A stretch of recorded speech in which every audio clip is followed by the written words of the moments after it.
House just passes major bill about presidential pensions. Obama is livid. Why on the planet would a previous president of the United States require a pension, or some other money-related advantages, so far as that is concerned? They should simply give maybe a couple speeches for every year and they will profit than just the wealthiest of Americans. In the event that they can't make it on speaking and consulting fees or lucrative book deals, that is quite recently too awful. We have an example being set by President Trump. He has declined to accept his presidential pay. Almost certainly that practice will extend after he leaves office, appearing as his declining the presidential benefits.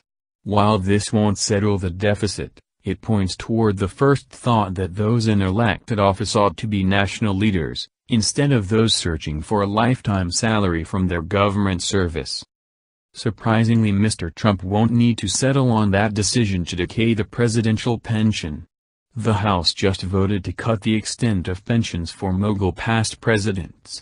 Finally, in the event that Mr. Obama is troubled, he can get the chance to work, albeit any work he may do is a far cry from what most by far of Americans do once a day. The House easily passed legislation on Monday to reduce the pensions and federal benefits provided to former presidents. Before approving the bill by voice vote, lawmakers expressed agreement that modern-day former presidents don't need financial assistance from the government if they already earn salaries in the millions. It's intriguing to note where this routine with regards to paying past presidents' pensions got its begin.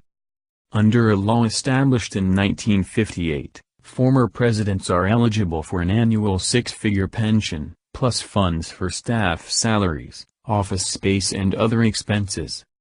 What's more, here is the place it is probably going to get cut. Representative Jody Hice, Republican Georgia, the author of the bill, questioned the necessity of providing funds for former presidents who can make millions of dollars from book deals and speaking engagements. Because of these opportunities, it's no longer necessary to provide taxpayer-funded support to former presidents in the same way as envisioned in 1958, Hice said during House floor debate.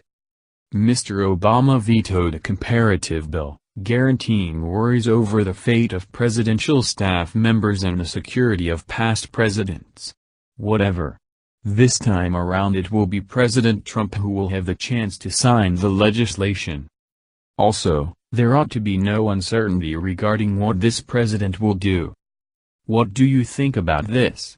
Do not hesitate and write your thoughts in the comment section below.